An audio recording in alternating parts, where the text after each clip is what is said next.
क्योंकि देखिए 2500 सालों से जो जाति का जहर जो हमारे दिमाग में भरा है वो नहीं निकल रहा है, क्योंकि उसको निकालने के प्रयास ही नहीं हो रहे हैं। कि हमारे जो माइंड सेट है वो ये है, छोटा बड़ा ऊंचा नीचा, इससे लड़ना पड़ेगा। मैं कहूँगी कि अनैतिकता जितनी मर्जी पले, लेकिन जो प्यार है उसको यहाँ पर महत्व नहीं दिया जाता।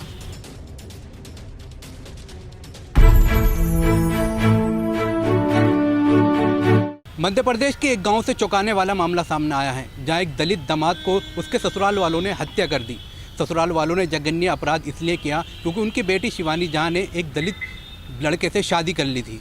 तो इसी मुद्दे पर हम बात करने के लिए हमारे साथ मौजूद हैं अनीता जी थे। अनीता जी, ये बताइए, आज के दौर में जो ये सब हो रहा है, शिक्षा की क्रांति हो रही है, फिर भी ऐसी आपराधिक घटनाएँ होती रहती हैं, इस पर आप क्या करेंगे?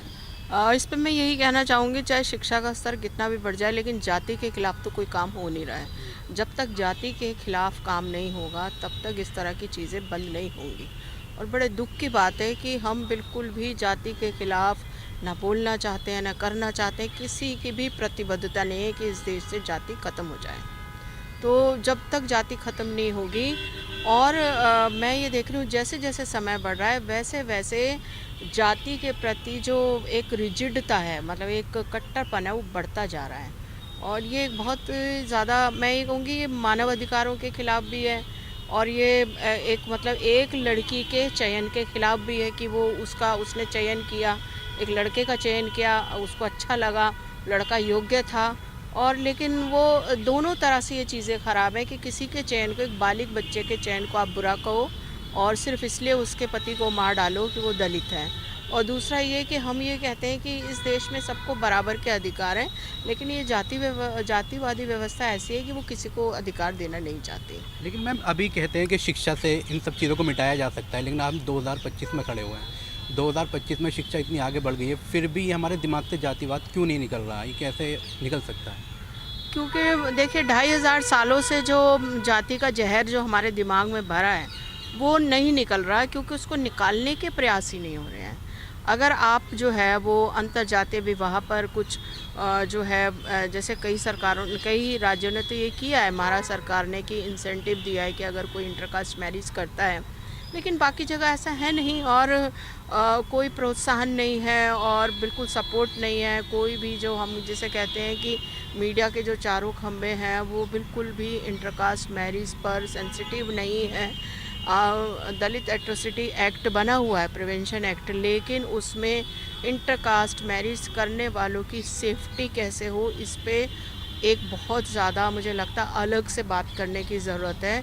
चाहे वो लड़की की जान जाए चाहे लड़के की जाए, दोनों की जाए, शादी के कारण चाहे लड़की को मारा जाए या लड़के को मारा जाए, दोनों ही गलत है। और कौन होते हैं ये लोग जो ऐसे लड़की या लड़के को ख़त्म करने वाले? ऑनर किलिंग, इसका दूसरा नाम ऑनर किलिंग भी है, कि अपने सम्मान के लिए बच्चों को ख़त्म कर देना।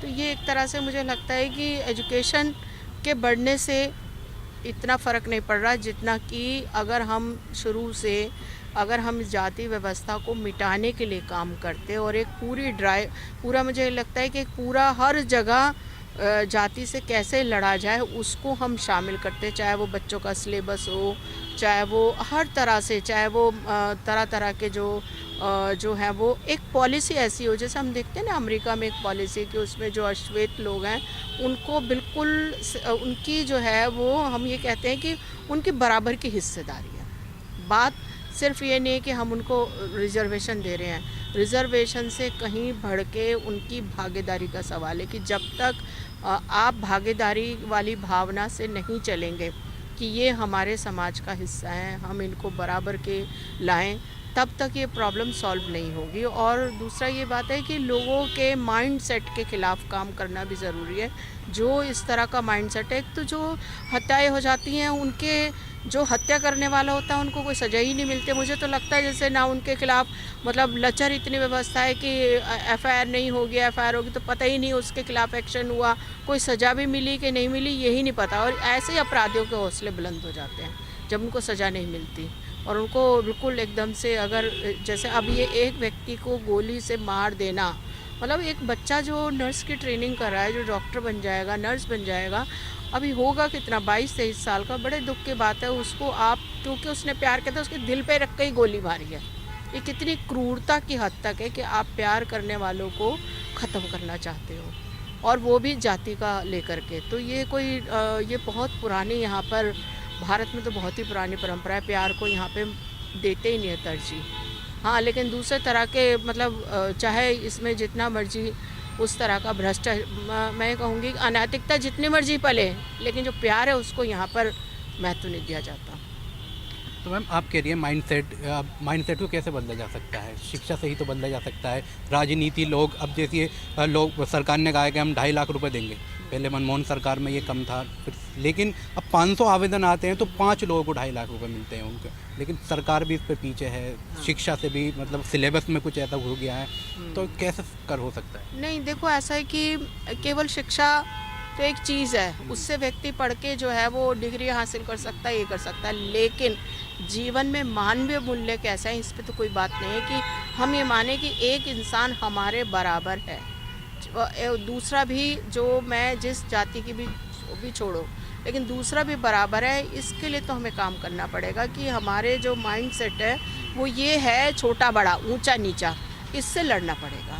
एजुकेशन हमें डिग्री देती है, हमें चीज़ें सिखाती है, लेकिन हमारी एजुकेशन में जाति के खिलाफ लड़ने के लिए कोई ऐसा चीज़ नहीं है। देखिए, सावित्रीबाई फूले इंटरकास्ट मैरिज कराती थी उस समय, पेरियार जी ने इंटरकास्ट मैरिज किया, बाबा साहब खुद इंटरकास्ट मैरिज के बहुत बड़े समर्थक थे।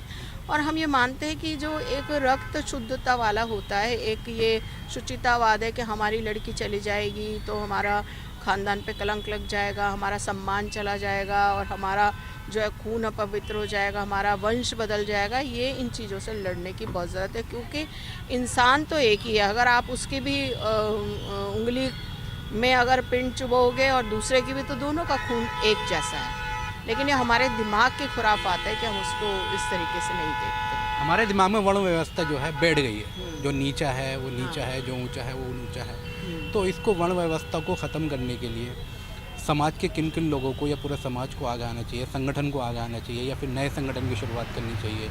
इसमें तो देखो, मुझे लगता है कि सबको ही आगे आने की ज़रूरत है। ये तो देश की महामारी है, मतलब जो ये एक बीमारी है, जैसे बीमारी के लक्षणों की पहचान करके इलाज होता है ना, दवाइयाँ होती हैं, तो उसी तरीके से ये जो जाति वाली है ना, ये एक बीमारी है, इसका ट्रीटमेंट होना ज़रूरी है। लोगों के दिमाग में जो ये घुसा हुआ है कि ये छोटा है, ये बड़ा है, ये पवित्र है, ये अपवित्र है, ये पाप है, ये पुण्य है, ये इसका ट्रीटमेंट ज़रूरी है। और मुझे लगता है कि केवल एक ट्रीटमेंट नहीं, इसका सब जगह से, जैसे हम ये कहते हैं ना कि भाई पोलियो जब हुआ तो हमने सारे तरीके से रेडियो में प्रचार किया, टीवी में प्रचार किया, घर घर नर्सें गई, बच्चों को दवाई पिलाई, पोलियो ख़त्म कर दिया हमने, है ना।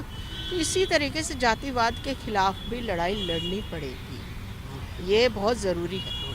तो ये थी हमारे साथ अनीता भारती जी, सामाजिक कार्यकर्ता हैं, शिक्षिका हैं, और दलित मुद्दों पर हमेशा आवाज़ उठाती रहती हैं। ऐसे ही गरीबों की और वंचितों की आवाज़ बनने के लिए दलित दस्ते के साथ जुड़े रहिए।